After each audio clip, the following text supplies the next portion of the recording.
So now you're here again, knocking at my door. A little too late for, I'm sorry for.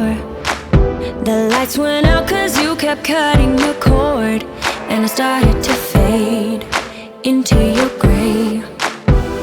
See, I finally opened up my eyes, and I saw me coming back to life. That I'd be better without you inside. It's time to be someone I wanna recognize. What's up, everybody? Welcome back to Keto Rewind.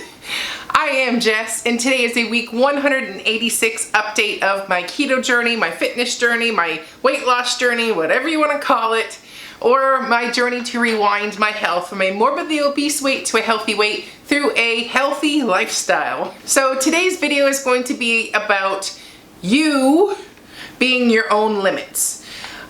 Also, you being your own limit in a both negative and positive way. So I want to talk about it. It's just been a wonderful week of reflecting, of, building on what I'm creating here, and I am really pumped to make this video. So let's jump into today's video. Now, the first thing is, over the past week, my anxiety, my emotional well-being, my mental health, my self-destructive ways, everything has been coming together. I have been in such a good place for a while now. I mean, I've got the ball moving, like 2-3 weeks now, hard at it, with a couple of months prior to figure it out before I hit that reset button, right? My comeback. So I have a couple for reasons that stood out to me that I want to talk about. And the first one is, pay attention to your life lessons.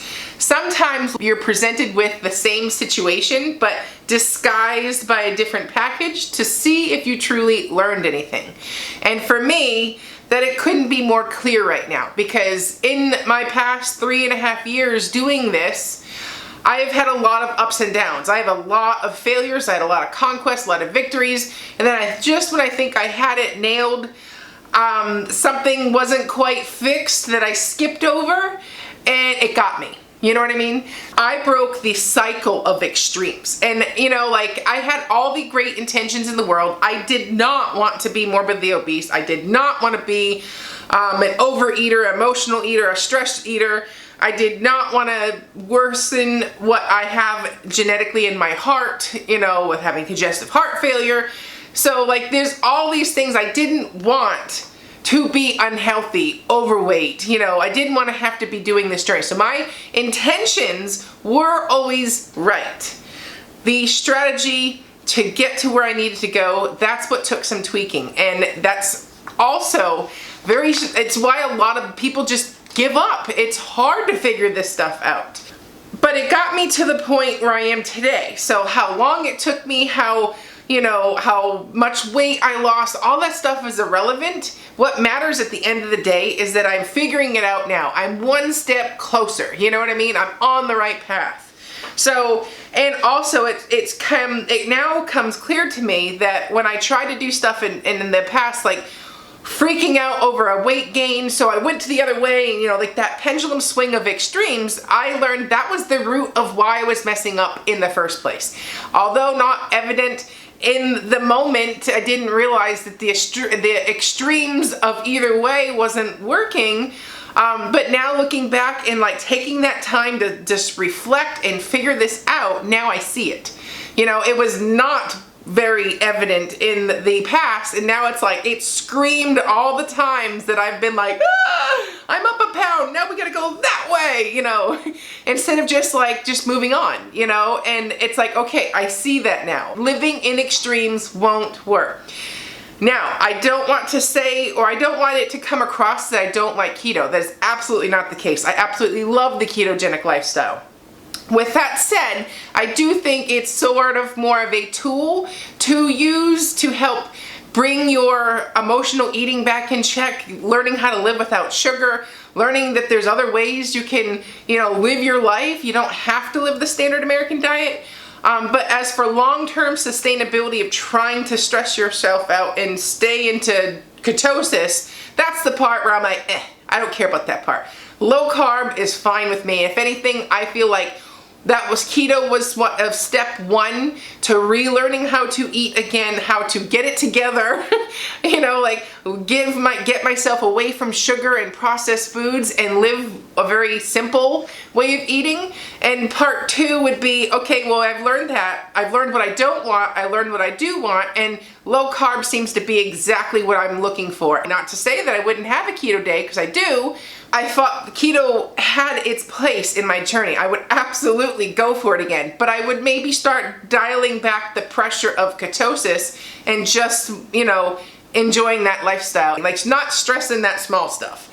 Also embracing the fact that I was able to cut the sugar, cut the processed foods, and taste food again, and understand that it works, and it feels good to feel good, and you don't have to feel like crap all the time. So it absolutely served its place. I absolutely love keto. Now, with that said, my new rules or my guidelines that I live by now make sense to me, because keto was kind of like the drill sergeant. Okay, you're a mess, girl. This is eating that standard American junk diet does not work for you. It only makes things worse. Here, this is your new way to do it. Learn these rules, learn how to feel good again. Got me it got me inspired. It got me 130 pounds off my butt.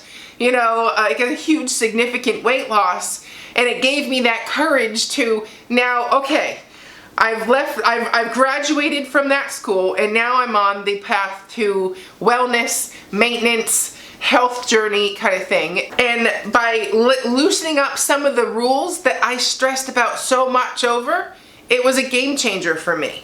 When they're more sustainable or they make sense to me, that is the solution to the problem. Like if you've got something that works and it's feeling good and things are coming together that didn't come together like this before, you're on the right path. That is the signals on your path to keep following that path. You know what I mean? My new rules, however, aren't excuses to eat carbs. Like the standard American diet, a huge portion of your diet coming from sugar, like refined sugar, refined grains,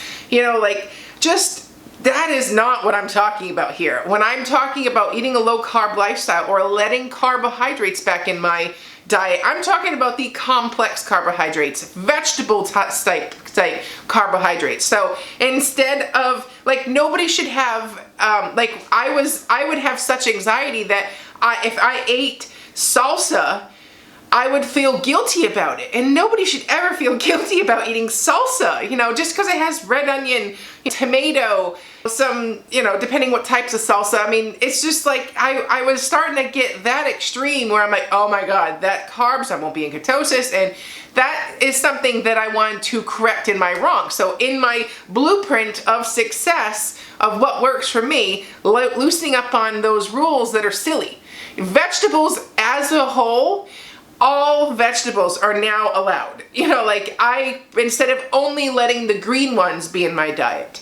So all vegetables is okay with me. And it feels so good to have that freedom again. When you remove something from your life and instead of feeling lost, you feel freedom. That's what I'm talking about. The freedom to have Greek yogurt. I shunned Greek yogurt in the past because Greek yogurt had carbs, although very minimal compared to the fried chicken fingers and French fries. That Greek yogurt I hated on because it had carbs in it, so this is what I'm talking about. It's not a free-for-all for the standard American diet. It is refining what makes me happy and content and loosening up the restrictions on what I consider good and bad carbs. And I had to do that in a way that it worked for me, and it made sense, and it felt good, and I could continue doing this, because this is that step where this is how I live my next life. I'm not going back to, certain types or certain forms of eating or methods of eating. This is literally, whether I'm losing weight or maintaining weight, this is how I'm eating now. And it was a game changer, total game changer. Instead of worrying about what all the keto police, all the haters in general, instead of wondering what they thought of how I was doing this, I just silenced all that, and I was like, you know what, this is about me, and this is about my life and what works for me. And it's okay if what the blueprint that makes me have success doesn't look like your blueprint, and that's okay, completely okay. So I feel like it's really like, you know, when I see those comments, well, that's just an excuse to eat carbs, it's like, you're pathetic. Like, really?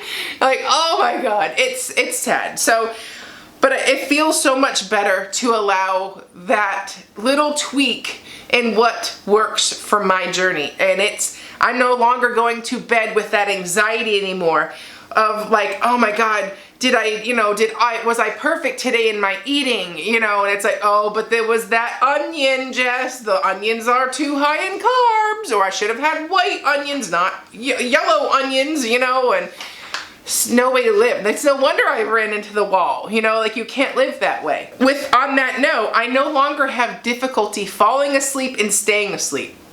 I would toss and turn every night and beat up on myself like, well, I failed today, which repeated the process of, well, I failed yesterday. You know, I woke up and I'm sad and I'm an emotional eater, and then turn to food, and that cycle of just that self-destructive behavior that was really not as bad as it seemed, you know, like looking back now, you know, and like, yeah, I get being upset with myself if I went and had French fries and, you know, chicken fingers or something. Like, yeah, I can understand why that not being my proudest moment.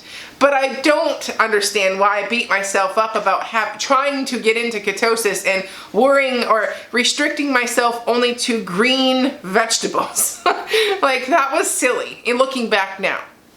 In addition to like changing those rules and be able to own them and live them and be happy about that. And on that note, I'm so busy living that I am tired at the end of the day. Like, you know, for the past year or so, I saw myself slowly pulling back from life like I was when I was 309 pounds, where I didn't want to do anything with anybody because they'd see I'd gained weight.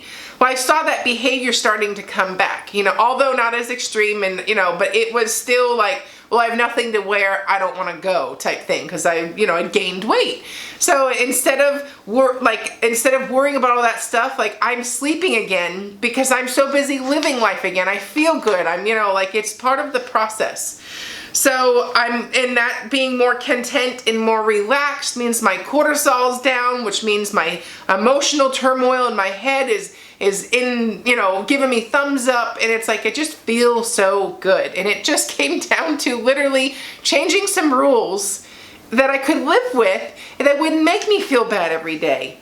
And then also, I'm physically tired because I put some hours in my home gym this week getting the strength training working. So I feel so good.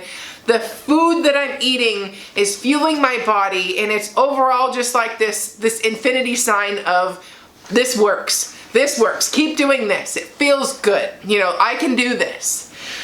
So one other fun thing to talk about is I was always a meal planner, but I was never a meal prepper. Like, I would go to the grocery store and buy the things I put on my list in my menu for the week. But as for actually prepping the meals ahead of time, I was never on board with that. Because my schedule is insane. My oldest daughter does volleyball and softball. My youngest daughter does softball. All the practices from the 3 teams, not to mention play dates to socializing, you know, doing all the other stuff for the rest of my life. It's like my schedule is jam-packed. The only way I was gonna conquer this next chapter in my life where I got it together was if I figured out a time to make some meals that make sense, that are in my fridge, and I crushed it. And I was like, dang, I should have been doing this all along. I've been crazy, you know, trying to gobble and eat out, get food ready before, you know, dishes done. I mean, just eating it fast, all that stuff, because I had to cook it first. Well, I have time from 8 to 3 to work on Jess. And that includes my job, which is this channel, my workouts, and making the meals for my family and shopping for them. From 8 to 3, I have no stress. It's the perfect time to plan those menus, to go shopping, to cook the meal, so that when 5 o'clock comes, I go in my fridge and I pull it out of the fridge. And it's done. There's no dishes to be done because that little container can go right in my dishwasher. And oh my God. And not only that, that's dinner. It's portioned. This is enough, you know, like it's thought through when I had time. So I know I was protein packed, good fats, lots of vegetables, all the vegetables. And it's just awesome. Again, it's another thing that I resisted in the past, but would have totally made my life easier, that finally I'm like, you know what, we're gonna try this. And I'm there now. Like at one point this week, I think I had 8 meals. I think on Tuesday, I had made 8 meals for the past week. And every one of them's gone. And it's like, it felt so good to not be in a rush and crazy, and it's hectic enough just trying to get out the door on time with kids, let alone trying to feed everybody, you know? So to just take that dial of stress and just dial it back, a game changer. So overall, like, I feel like things are just coming together and things feel so good. They feel right. They feel like this is gonna work. And I am so excited that I finally like gave in to some things that I had no's for before, because I couldn't get to where I am today effortlessly getting it together and without making those changes. So at the end of the day, your limit is you and what you allow.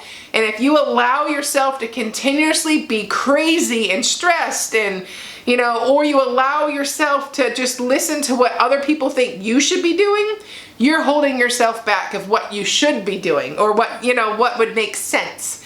And I am so guilty of that, and that's why I wanted to share that. You are your own limit. What I feel is right is what's right, you know, and that is beautiful. And owning that and living that, and it's just a refreshing and absolutely empowering feeling. And that's where I am today. So on all of that tangent, let's talk about the weigh-in. So again, I've not been using any type of a food diary. I'm leaning more towards intuitively eating, and eating in a like when I'm meal prepping, I know that my meal is protein focused. Above everything else, protein, like a big serving of protein and healthy fats and the carbs that I want. You know, vegetables, complex carbohydrates. So by just making sure that that's the focus of my little meal, I'm not reaching for anything else, because when I'm done with the meal I made, I'm full and satisfied. So, and there's been a few days where I put too much in, and I felt like, oh, Jess, you're getting full. Jess, you know, and it's like that moment where I want to finish this. It tastes good, but my body says, that's good, you're good. So the nice thing about meal prepping is I put the lid right back on it, go do the softball practice, go do whatever we have to do, and if I come home and I'm hungry, it's there. Or I just have it for lunch tomorrow, you know? And it's like, by listening, just listening and dialing in to me and listening to it instead of ignoring it. Like, your body knows what it needs. So it's kind of been a lot of, I can't imagine right now to kind of be trying to do the tracking too on top of everything else that I'm really gelling with or vibing with. So it's kind of working. If the scale slows down, I always have that little tool in the background. But right now the scale's moving. When I normally start a workout routine, I usually have no weight loss that week. And even though I worked out with strength training, I didn't do any walking this week. It was all strength training and all the activity with coaching my kids' teams and stuff and eating intuitively. I managed to shave off another pound this week while not feeling like I was even dieting. And that's an amazing position to be in. So I weighed in today at 244. So I started the comeback tour a couple weeks ago. I want to say it was either 2 or 3 weeks. I'm not 100% sure. At 252. So to just make simple changes and to just move on, you know, the weight's coming off and it's not feeling like I am killing myself or I'm in any type of an extreme environment. It's just It's working. So that is exciting stuff, and I will continue to elaborate on it. Now, so when it comes down to what I actually ate this week, I was falling into the category more of cyclical keto. So if I worked out, which was Monday through Friday, strength training, you know, like, and it was intense strength training. I was so sore this week, but I know that in order to grow the muscles and the stuff like that, I could have a little bit more carbs those days. So those days I ate low carb. Saturday and Sunday, I don't typically work out. It's their family days. They're just, I will maybe go play with the kids. We'll go do something. It'll be an activity, but I'm not like having like my me hour where I'm going to go do the gym or go for a walk. So in those cases, I tend to be more keto. So if we go out to lunch or something, I don't get the bun, I have the salad, you know, and like something like that. So that's like for the actual specifics of where I'm at, and I'm gonna navigate that and see how that works. Because like I said, I do love keto. I just don't love restriction so much that's not sustainable. So this is kind of like my happy medium where like, okay, well, I didn't really train or do anything hard where I need to have some carbohydrates to build those muscles. I can do keto today. So on the days where I'm like, I busted it, I don't feel bad for not worrying about being in ketosis. All right, so I hope you enjoyed this video. Upcoming this week is some workouts, some more explanations on the cyclical keto or cycling keto and low carb. And also I might be diving back into the Overactive Fork YouTube channel, or my second YouTube channel that I'd started and I had like some ambition for. So I've got some plans for that channel. I might be putting my workouts on that channel, more of the low carb ideas for when I'm training and stuff like that, or using strength training. So that is gonna come up and I'll explain all that, and it's gonna be a great week. And also I'll be turning 40 this week. This is going to be a great week. So I will see you at the next video. I am Jess. You're watching Keto Rewind. Bye-bye.